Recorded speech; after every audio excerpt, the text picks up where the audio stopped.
नमस्कार, ANM news में आपका स्वागत है और मैं अभिजीत नंदी मजुमदार आपके साथ दोबारा एक खास मुलाकात लेकर आए हैं। कौन है हमारे साथ? जी हाँ, दामोदर वैली कॉरपोरेशन, सुना है आप? दामोदर वैली कॉरपोरेशन की चेयरमैन मिस्टर राम नरेश सिंह। नमस्कार राम नरेश जी। नमस्कार। नमस्कार आपको और आपके पूरे एएनएम न्यूज़ चैनल के जितने दर्शक हैं सबको मेरा नमस्कार। धन्यवाद राम नरेश जी। पहले सबसे पहला सवाल जो मेरा है यह है कि डीवीसी में आने के बाद what were your initial plans, अब क्या करना चाहते थे, खासकर प्राथमिकता क्या थी? जब मैं डीवीसी में आया और जब डीवीसी को मैंने देखा और समझा तो मुझे लगा कि ये अपने आप में देश ही नहीं पूरे विश्व की एक अनोखी संस्था है, जिस संस्था में एक छतरी के नीचे इतने सारे काम हो रहे हैं। आप चाहे वाटर मैनेजमेंट की बात कर लें, जनरेशन की बात कर लें, जनरेशन में भी हम सभी सेगमेंट में हैं, थर्मल में, हाइडल में, रिन्यूएबल में। उसके बाद हमारा ट्रांसमिशन नेटवर्क है, हमारा डिस्ट्रीब्यूशन नेटवर्क है, डीवीसी को डिस्कॉम का स्टेटस प्राप्त है। इसके अलावे हम माइनिंग में भी हैं। तो इतने सारे कार्य इस ऑर्गेनाइजेशन के द्वारा किया जा रहा है और ऑर्गेनाइजेशन किसी कारणवश जो हमारी हालत थी, फाइनेंशियल स्थिति थी, हम घाटे में चल रहे थे कॉर्पोरेशन। तो जब मैं ज्वाइन किया तो मेरी तो पहली प्राथमिकता थी कि इस कॉर्पोरेशन को टर्न अराउंड करना है, घाटे से इसको कैसे प्रॉफिट में लाया जाए। तो आने के बाद मैंने फिर अपनी प्राथमिकताएं उसके अनुसार निर्धारित किया।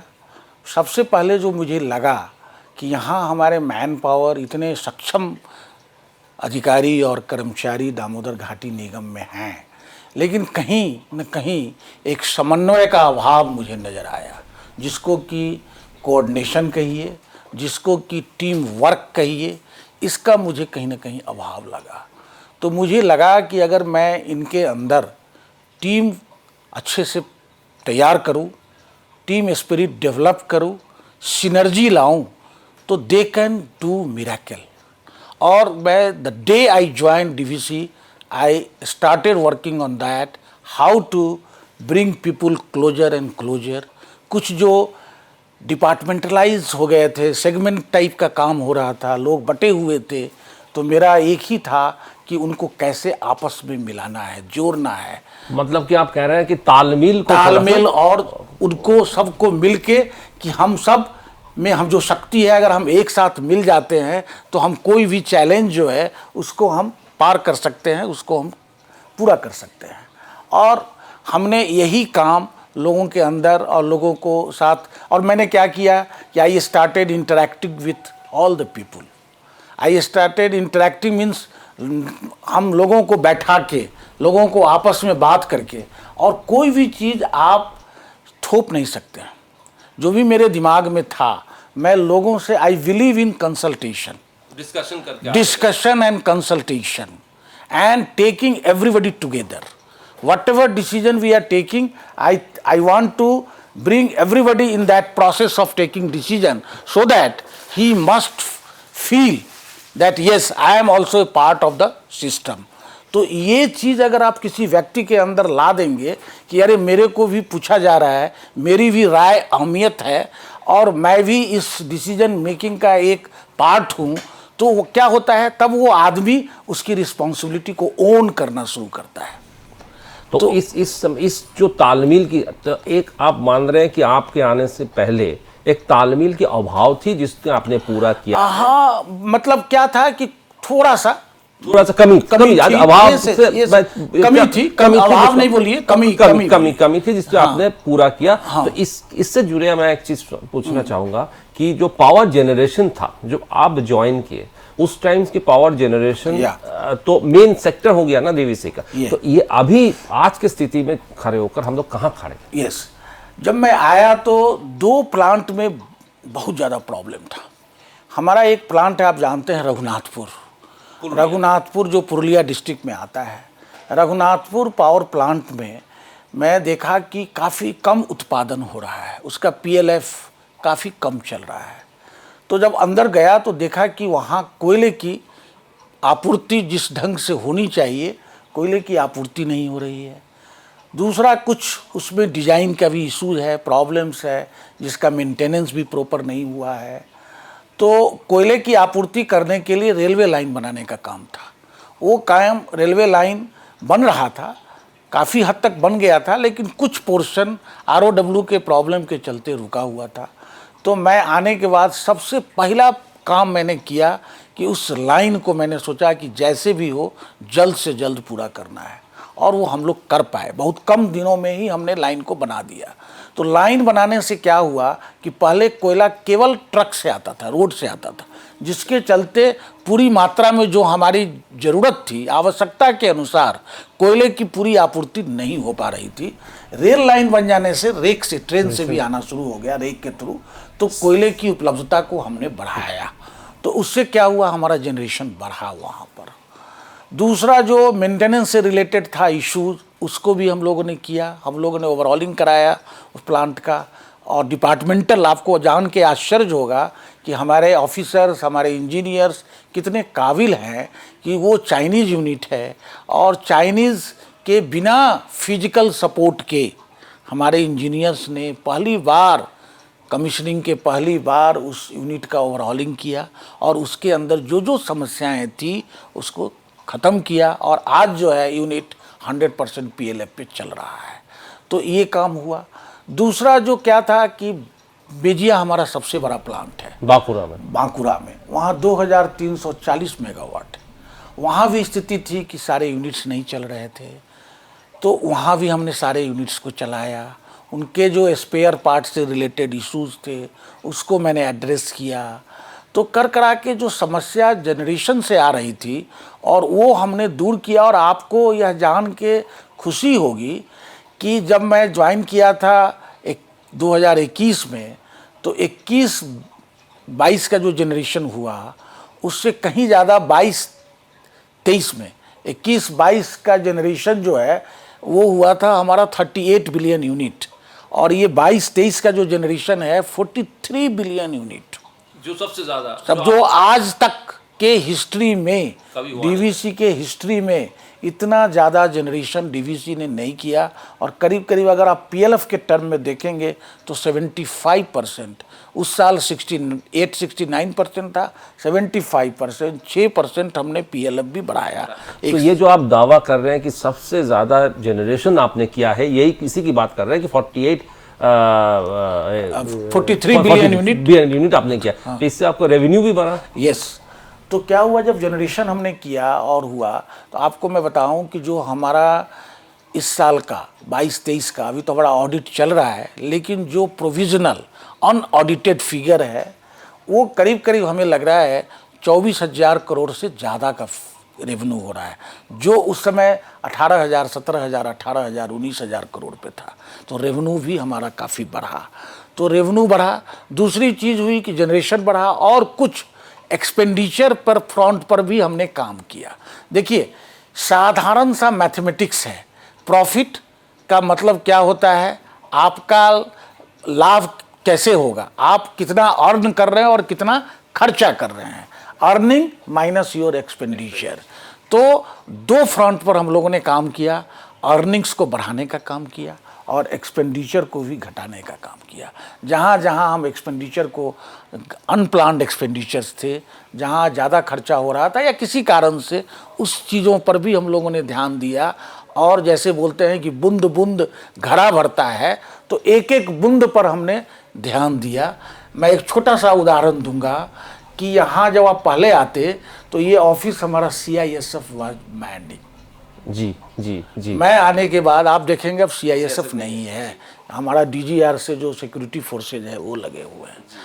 क्योंकि मैंने देखा यहाँ ऐसा कोई थ्रेट नहीं है कि हम ऑफिस में CISF लगा हुए, लेकिन कॉस्ट वाइज देखिएगा तो cost was around 7-8 times more than what today we are incurring in the security expenditure. तो just I want to give an small example कि मैंने किस किस जगह अटैक किया, छोटे से लेके बड़े जगह पर, और हम लोग कोशिश किए कि हम अपने एक्सपेंडिचर को कंट्रोल करें, कम करें, और उसमें हम लोगों को सफलता मिली। अभी पूरी नहीं मिली, हम लोग it's a process, continuous process, आप वी आगे आर बढ़ रहे ट्राइंग हैं। टू आगे करने तो का। जिसमें आप एक पावर जनरेशन बनाया है, एक रेवेन्यू जनरेशन बनाया है, और एक्सपेंडिचर को कंट्रोल करने के बाद एक्सपेंडिचर कंट्रोल मतलब ईच पेनी आप कंट्रोल कर रहे हैं, Yes. उसी को आप ऑन ही कर रहे हैं, यस आप यस ऑन ही कर रहे हैं। Yes yes. चलते चलते इस साथ में मैं ये भी पूछना चाहूँगा कि साथ में आप बंगाल और झारखंड दो सरकार के साथ डील कर रहे हैं, बहुत सारे राजनीतिक नेताओं के साथ डील कर रहे हैं, खासकर डीवीसी जहाँ पे है, काफ़ी सनसनीखेज सेंसेशनल एरिया है, उस जगह को सब मानते हैं चारों तरफ से। तो इसमें आप पर कोई दबाव, आप पर कोई ये कि आप हमारे लिए काम करिए, या पॉलिटिकल प्रेशर जो कहते हैं? एक्चुअली मैं इसमें कहना चाहूँगा कि मैं दोनों सरकार को, हमारे 3 पार्टिसिपेटिव गवर्नमेंट हैं, 2 तो राज्य सरकार है, बंगाल की सरकार है और झारखंड सरकार है, साथ में केंद्र सरकार है। ये हम लोगों का सौभाग्य है, मैं मानूंगा कि हमें तीनों सरकार का फुल सपोर्ट, फुल कोऑपरेशन और उनका गाइडेंस मिलता है।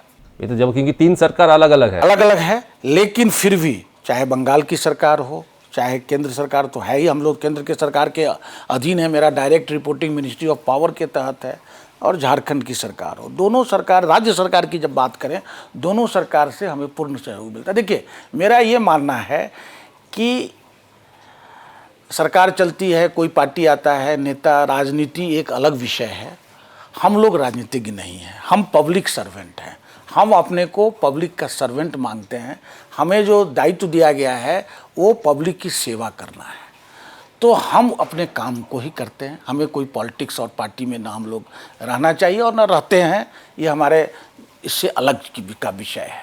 और दूसरा मेरा मानना है, पता नहीं ये भी है, मैं अपने जीवन में इसको अपनाया हूँ, कि अगर आपका व्यवहार सही है, आप अच्छे मानसिकता के लोग हैं, तो दुनिया में आपको ज़्यादा से ज़्यादा अच्छे लोग ही मिलते हैं।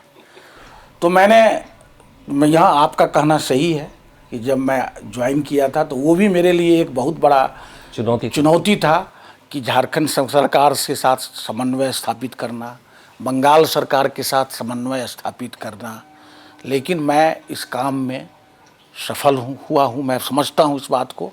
और इसमें सबसे ज़्यादा श्रेय जो है उस सरकार का है कि जिन सरकार के साथ हम लोग क्योंकि कोई भी समस्या जो है कहीं भी खड़ा होती है तो उसमें है कि कम्युनिकेशन गैप नहीं होना चाहिए। कम्युनिकेशन गैप जब होता है तभी बातें बिगड़ती है। तो मैं हमेशा प्रयास करता हूँ कि हर लेवल पे कम्युनिकेशन चैनल बना रहे, अगर कुछ कहीं समस्या है तो जाके लोगों से बात करें। और मैंने देखा है दोनों सरकार में कभी भी कुछ इस तरह की बात हुई है, समस्या हुई है, तो हम लोग तो अधिकारी में बात करते हैं। तो अधिकारी के स्तर पर जब भी हम लोग गए हैं, चाहे वो बंगाल सरकार हो, पावर सेक्रेटरी के स्तर पर गए हैं, चीफ सेक्रेटरी के स्तर पर गए हैं, चाहे झारखंड सरकार हो, उन लोगों का हमेशा सहयोग मिला है, सकारात्मक सहयोग मिला है और लोगों ने सहयोग किया है और समस्या का हम लोग आपस में मिलकर समाधान निकाले हैं।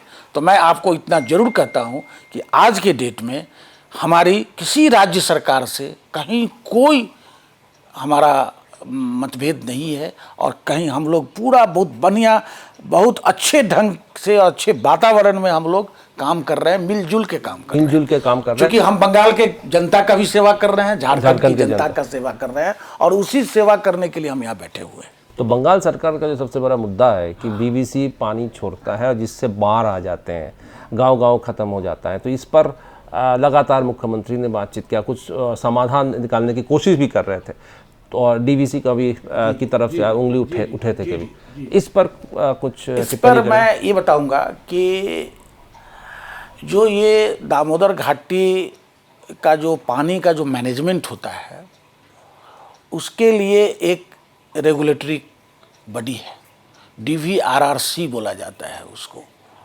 और DVRRC जो है उसका जो कॉन्स्टिट्यूशन है उस बॉडी का, उसके chairman CWC central water commission के मेंबर रिवर मैनेजमेंट होते हैं और उसमें बंगाल के चीफ इंजीनियर इरिगेशन रैंक के, जो इरिगेशन डिपार्टमेंट है बंगाल का, उनके चीफ इंजीनियर मेंबर हैं, जो झारखंड गवर्नमेंट का इरिगेशन डिपार्टमेंट है उसके चीफ इंजीनियर मेंबर हैं, और हमारे भी जो चीफ इंजीनियर वाटर मैनेजमेंट के हैं वो उसके मेंबर हैं, और एक उसका मेंबर सेक्रेटरी होते हैं जो कि CWC के पदाधिकारी हैं, डायरेक्टर लेवल। और ये लोग जब बाढ़ का समय आता है, जब बरसात का समय आता है, जनरली समस्या तो बाढ़ के समय की आती है, तो ये लोग इसको रियल टाइम बेसिस पे मॉनिटर करते हैं कि पानी कितना आया, पानी कितना छोड़ना है, क्योंकि डैम की भी सुरक्षा एक प्राइम इम्पॉर्टेंस चीज़ है। क्योंकि अगर मान लीजिए डैम में खुदा ना खास्ते कुछ हो जाए तो उसकी क्या विभीषिका होगी, ये कल्पना से परे की बात है। तो वो भी एक उनका मुद्दा रहता है कि डैम भी सेफ रहे, साथ साथ पब्लिक को, जनता को कम से कम परेशानी का समस्या का समाधान, मतलब सामना करना पड़े परेशानी का। तो इन सारी चीज़ों को ख्याल में रख के वो लोग डिसाइड करते हैं कितना पानी रखना है, कितना पानी छोड़ना है। और उस ये मैं एक बार आपसे ये करूँ, ये CWC डिसाइड करते हैं? नो, ये DVRRC डिसाइड करते हैं। इसके मेंबर्स बंगाल के भी हैं, DVC के भी हैं, झारखंड के भी हैं। तो ये DVC का कि डिसाइड कितना पानी छोड़ना है ये DVC अकेला डिसाइड नहीं करता है, ये कमिटी डिसाइड करती है, जो हम रेगुलेटरी कमिटी जिसका हम DVRRC नाम है वो कमिटी करती है, जिस सबसे समन्वय और संपर्क करके, जिसमें कि कंसेंट दोनों स्टेट्स का भी रहता है और उसमें बंगाल के भी लोग रहते हैं। तो ये कह देना, अच्छा हाँ, DVC क्या करता है, जब वो, चूँकि डैम का ऑपरेशन मेंटेनेंस हमारे हाथ में है, तो जब वो बोलते हैं कि आप इतना क्यूसेक पानी इतना बजे से इतना बजे तक छोड़ेंगे, तो उसका इम्प्लीमेंटेशन जो है वो DVC करता है, वो इम्प्लीमेंटेशन पार्ट में। But we are not only involve in decision making we are also involve, but we are एक पार्ट है। हाँ, all people the stakeholders DVRCC करते हैं, हाँ, दे आर इन्वॉल्व। अच्छा, अब उसमें इस जो पानी छूटता है उसका पूरा एक मैनुअल है, वो मैनुअल बना हुआ है, और वो क्या है कि उस मैनुअल के हिसाब से क्या आपका किस तरह का नोटिस जाना है, उसका अलार्म बोलते हैं उसके, कि रेड लेवल का होगा, ग्रीन लेवल का होगा, yellow warning, standard operating procedure है, वो सबों के द्वारा वेटेड, DVRRC के द्वारा, CWC के द्वारा वेटेड सारा प्रोसीजर है। उसी प्रोसीजर के हिसाब से वो छोड़ा जाता है और उसका सब प्री इंफॉर्मेशन सबको दिया जाता है, सारे कलेक्टर्स को, SP को, यहाँ के हेडक्वार्टर के पदाधिकारी को। एक पूरा व्हाट्सएप ग्रुप बना हुआ है, उस व्हाट्सएप ग्रुप में मैसेज दिया जाता है, मेल में दिया जाता है, DVC के वेबसाइट में उसको छापा जाता है। तो अब मैं इस बात पे ज़्यादा नहीं जाना चाहूँगा, लेकिन मैंने आपको केवल प्रक्रिया समझा दिया, जबरदस्त आपने पूरा प्रक्रिया को समझाया, जो इसमें खासकर लोगों को पता ही नहीं है। तो इसलिए ये केवल ये कहना कि DVC छोड़ देता है, मैं समझता हूँ DVC के प्रति न्याय नहीं। तो इस सिलसिले में कोई समाधान निकला है इस मामले में? इसमें क्या होता है कि हम लोग हमेशा इसको बातचीत करके, हमने लास्ट ईयर भी शुरू किया था, पर ये बाढ़ के पहले हम प्रेस के भाई के मीडिया लोगों को भी लास्ट ईयर भी बुलाए थे, इस साल भी हम बुलाएंगे। हमने बोला आप जाके हमारे डैम भी घूम के आइए, सारा प्रोसेस बताते हैं, और प्रेस मीडिया के द्वारा भी जनता को हम लोग बताने का काम करते हैं। लास्ट टाइम भी हम लोगों ने एक प्रेस रिलीज़ निकाला था कि क्या प्रोसेस है, कि कैसे हम लोग करते हैं, और राज्य सरकार के भी सुझाव आते हैं। जैसे आज ही संजोग अच्छा है कि आज आप हमसे बात कर रहे हैं, आज ही बंगाल के चीफ सेक्रेटरी साहब ने मीटिंग बुलाई थी, इसमें DVRRC हमारे मेंबर भी गए थे, हमारे जो चीफ इंजीनियर ED सिविल है मैथन में वो भी गए थे, सारे लोग आए थे, और उसमें इसके ऊपर भी बात हुई है। लास्ट ईयर भी कुछ सुझाव बंगाल गवर्नमेंट से आया था कि जब पानी के समय, बरसात के समय डैम का क्या लेवल रखा जाए, उसके हिसाब से हम लोग ओपन हैं, आपस में बातचीत करके। लास्ट ईयर भी जो उनका सुझाव था DVC ने उसको इम्प्लीमेंट किया, और आज की मीटिंग में भी ये बात हुई कि जो भी सुझाव होंगे कुछ इस तरह के करने के लिए, उसको हम लोग खुले दिमाग से, क्योंकि सर देखिए जनता के प्रति मेरी भी जवाबदेही है। मैं नहीं चाहूँगा कि हमारी किसी एक भूल से और गलती से जनता को तबाही हो, वो मुझे भी बहुत तकलीफ होगा इस तो बात। इसका कोई नियोजित समाधान मिलेगा, कोई एंड रिजल्ट? इसमें क्या हुआ, अब इसके इतिहास में जाना पड़ेगा कि जब दामोदर घाटी का जब ये हुआ और इसके फ्लड कंट्रोल की बात हुई तो कुल 7 डैम बनाने थे टोटल, लेकिन बना 4 डैम, 3 डैम नहीं बन पाया। कालांतर में बाद में तेनूघाट डैम बना। अब जब 4 डैम भी बने तो जितना उसका फ्लड मॉड्यूलेशन के लिए जो डैम का रिजर्वायर कैपेसिटी होना चाहिए वाटर को, वो नहीं है, वो भी नहीं बन पाया। क्यों नहीं? 70% ही बना, क्योंकि आप जानते हैं कि उसके लिए ज़मीन की आवश्यकता होती है, लैंड की आवश्यकता है कि लैंड जितना रहेगा तो वो सबमर्जेंस एरिया हो जाता है। तो लैंड एक्विजिशन का जो उस समय प्रॉब्लम हुआ होगा, तो फिर हुआ कि नहीं जितना लैंड हो गया उसी के ऊपर बनाया जाए। तो 4 डैम बने 7 की जगह पर। 4 भी जो बने वो पूरे कैपेसिटी के हिसाब से नहीं बने, तो एक तो वो समस्या रही जो कंस्ट्रक्शन के डिज़ाइन की प्रॉब्लम। दूसरा क्या हुआ कि तेनूघाट तो बन गया डैम, लेकिन तेनूघाट में फ्लड मॉड्यूलेशन के लिए जो रिजर्वायर का जो होना चाहिए वो नहीं है वहाँ पर उनके यहाँ, चूँकि उनके यहाँ भी वही लैंड एक्विजिशन का प्रॉब्लम हो गया। हाँ। तो क्या होता है कि एक सर्टेन लेवल से पानी जब बढ़ जाता है वहाँ, तो उनको छोड़ने के सिवा वो उसको वहाँ ठहरा नहीं सकते हैं, रोक नहीं सकते हैं। तो अब वो पानी कैसे आएगा? देखिए इत्तेफाक से हम जहाँ बैठे हुए हैं बंगाल, ये डाउन स्ट्रीम में आता है, तेनूघाट अप स्ट्रीम में है। तो पानी तो ऊपर से नीचे ही आता है, नीचे से ऊपर तो आप पानी ले नहीं जा सकते, तो ऊपर से नीचे पानी का होता है। तो एक तो वो हुआ कि तेनूघाट के पास पानी को रोकने के लिए बाढ़ के समय क्षमता नहीं होने के कारण वहाँ से पानी आता है। पानी आके फिर कहाँ आता है? हमारे पंचायत के थ्रू फिर डाउन स्ट्रीम में इसी में आता है। एक तो ये हो गया। दूसरा जो डाउन स्ट्रीम के जो कैनाल्स है उसमें भी कुछ सिल्टेशन की समस्या है, कुछ जो है इंक्रोचमेंट की संख्या। आप जाएंगे कभी इसमें तो लोग घर बना लिए हैं, लोग इंक्रोच कर लिए हैं। तो क्या होगी, कैनाल का भी जो 2.5 लाख क्यूसेक की जो क्षमता थी वो अब रिड्यूस हो गई है इसके कारण। और दूसरा क्या हुआ कि डाउन स्ट्रीम में खाली नदी का पानी नहीं आता है। मान लीजिए गांव में पानी बरसात बहुत हो गया तो गांव घर तालाब भर के पानी कहाँ जाएगा? पानी फिर इसी कैनाल में आता है। तो एक तो ऊपर का फ्लो है ही, साथ साथ जो आसपास के गांव कस्बे शहर से जो पानी निकल रहा है वो पानी सब जाके इसमें आता है, और तभी जो है समस्या गंभीर हो जाती है। तो हमारे हिसाब से इस चीज़ को थोड़ा सा ध्यान देने की आवश्यकता है। और कैनाल वगैरह जो है आपको पता होना चाहिए कि दुर्गापुर बैराज और कैनाल जो है 1964 में ही डीवीसी ने वेस्ट बंगाल गवर्नमेंट को हैंडओवर कर दिया। तो इसका रखरखाव, इसका सब कुछ बंगाल गवर्नमेंट के पास है। तो फिलहाल बातचीत के ऊपर ही पूरा जो दारोमदार है ये बाढ़ की स्थिति का और इसका समाधान निकालने का। मैं दूसरा चीज़ों में जाऊंगा।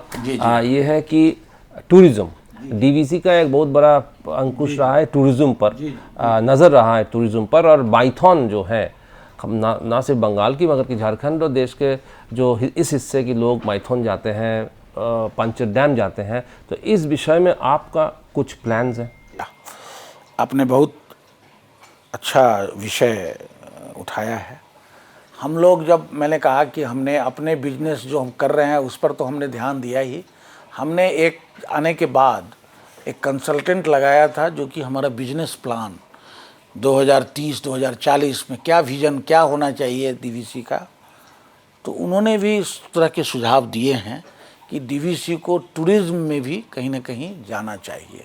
और मेरे दिमाग में भी ये बात थी, क्योंकि जब भी मैं जाता हूँ पंचायत में और ख़ास और मैथन में और ख़ास करके विंटर सीजन, तो जो इनफ्लो ऑफ टूरिस्ट है वहाँ पर आप देखेंगे तो लगता है कि यहाँ अगर कुछ करने की आवश्यकता है। करके हम और इसको बढ़ावा दे सकते हैं। तो वो हमारे प्रायोरिटी में है और हमने उस संबंध में काम भी शुरू कर दिया है। काम हमने शुरू किया है कि कैसे यहाँ पर इको टूरिज्म वगैरह को बढ़ावा दिया जाए। तो मैथन में हमारा एक याच क्लब करके होता था पुराना, वो अभी बंद हो गया है। अभी हमने उसको एक पब्लिक पार्टनरशिप मॉडल पे कि भाई आप हाँ पीपीपी की आप इसको डेवलप भी करिए, इसको ऑपरेट भी करिए, फाइनेंसिंग भी करिए और मेंटेन भी करिए। वो मॉडल पर हमने उसको यूआई कर दिया है। कुछ पार्टीज़ उसके लिए इंटरेस्टेड हैं, वो आए भी, उन्होंने अपना अपना प्रेजेंटेशन दिया है। तो वो जब हो जाएगा तो वहाँ पे हम बहुत कुछ करना है। जैसे कि हम उसमें चाह रहे हैं कि हाउस बोट रूम्स हो जाए, वाटर बंगलोज बना दें, फॉरेस्ट विलाज बना दें, मल्टी क्वेश्चन रेस्टोरेंट रहेगा, वाटर स्पोर्ट्स एक्टिविटीज़ होगी वहाँ पर। इसके बाद रिजुनवेटिंग सेंटर हो जाए, योगा सेंटर, इस तरह का। आप देखते हैं मेडिटेशन, आजकल क्या होता है कि बहुत कॉरपोरेट हाउस वाले चाहते हैं कि इस तरह की जगह पे वो अपने सीनियर ऑफिसर्स को भेजते हैं कि थोड़ा 8 दिन 7 दिन 10 दिन के लिए स्ट्रेस रिलीफ के लिए, कि स्ट्रेस रिलीफ भी हो उनका, योगा हो, मेडिटेशन हो और कुछ ट्रेनिंग भी उनका मैनेजरियल स्किल बढ़ाने के लिए। तो इस तरह के सेंटर भी हम वहाँ पर खोलना चाहते हैं। तो इसके लिए हमारा यूआई ऑलरेडी निकल गया है, तो हम टू स्टार्ट विथ ये करना। दूसरा हम चाह रहे हैं कि अपने चारों डैम को एक tourist circuit, DVC tourist circuit बनाना, जिससे कि मान लीजिए कि अगर उसमें हम जो उसके आसपास के हिस्टोरिक प्लेसेस हैं और जो रिलीजियस प्लेसेस भी हैं उनको हम उस सर्किट में जोड़ें और हम ऐसा टूरिस्ट ऑपरेटर को हम करें कि जैसे मान लीजिए कलकत्ता में टूरिस्ट आएंगे, कलकत्ता से उनको रिसीव करें एयरपोर्ट से, फिर उनको घुमाते हुए इधर से लेते हुए और चाहे तो लास्ट में हमारा जो तिलैया डैम करते हुए फिर रांची एयरपोर्ट से उनको हम रवाना कर दें, फिर वहाँ के अगल बगल के भी कुछ जो स्थान है दिखा के कर दें। तो ये 4 दिन 5 दिन का एक सर्किट रहेगा ये करके। तो इस पे भी हम लोग वर्किंग कर रहे हैं, इसके लिए भी हम पार्टनर खोज रहे हैं। हमने इवन मिनिस्ट्री ऑफ टूरिज्म, जो government of Jharkhand, government of Bengal और सेंट्रल गवर्नमेंट से भी हमारी बात चल रही है। इसके साथ साथ आप जानते हैं कि वहाँ पर फिशरीज़ वगैरह को भी डेवलप करने के ऊपर हम लोग मिनिस्ट्री ऑफ फिशरीज से भी हम बात कर रहे हैं। उनका कुछ केज फिशिंग ये सब करने का उनका होता है, तो उसको हम लोग कैसे बढ़ावा दें।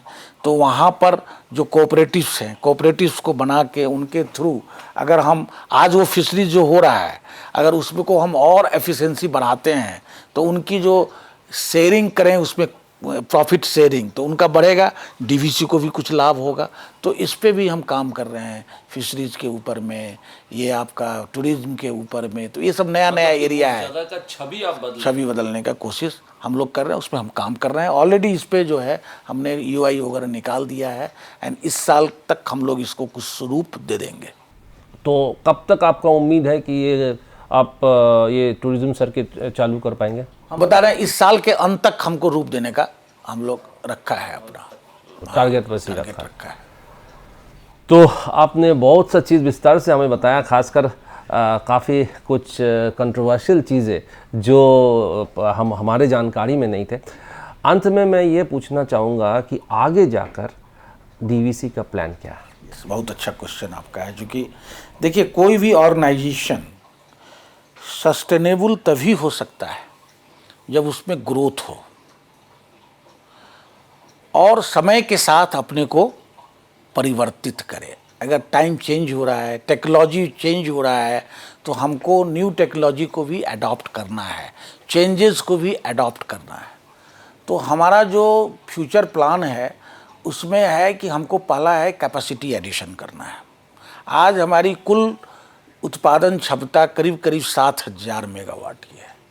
जो हम लोगों ने प्लान बनाया है, और प्लान ही नहीं बनाया है, मुझे खुशी है आपसे कहते हुए कि जिसका प्रोजेक्ट सैंक्शन भी हो गया गवर्नमेंट ऑफ इंडिया के द्वारा, तो हमारी कुल उत्पादन क्षमता 2030 तक करीब करीब 15,000-16,000 मेगावाट हो जाएगी। तो नाउ यू कैन इमेजिन कि we will be doubling our capacity next another 3-7-8 years. So that is the bigger plan, and that will be combination of brownfield thermal, then renewable, that Prime Minister has got a vision of 500 gigawatt renewable energy by 2030. So DVC also wants to contribute in that mission, and in that process we are going to add around more than 2500 megawatt of solar, including ground mounted as well as floating solar. We have got 4 big dam, and there the total potential will be around 2000 megawatt.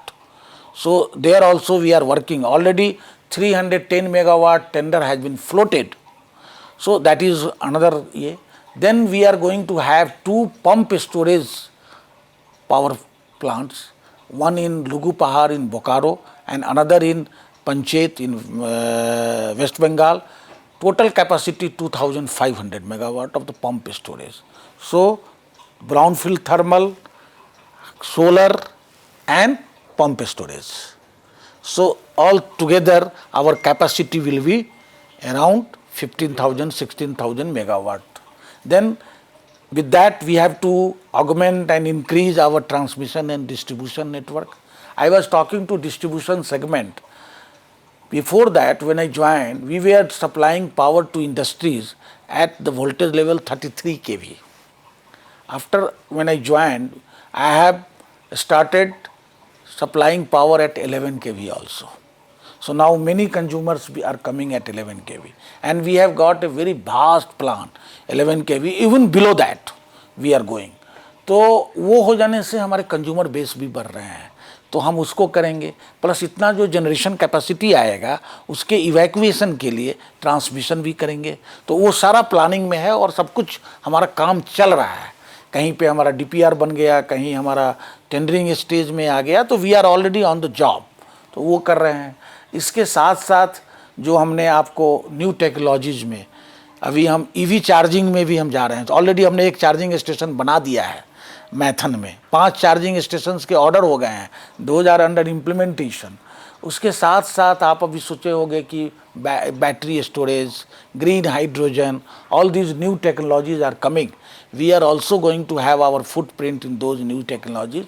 उसके लिए भी हमारा जो है काम चल रहा है, योजना चल रहा है, उसमें भी हम पायलट प्रोजेक्ट पे काम कर रहे हैं, तो उसका हम बाद में वृहत रूप देंगे।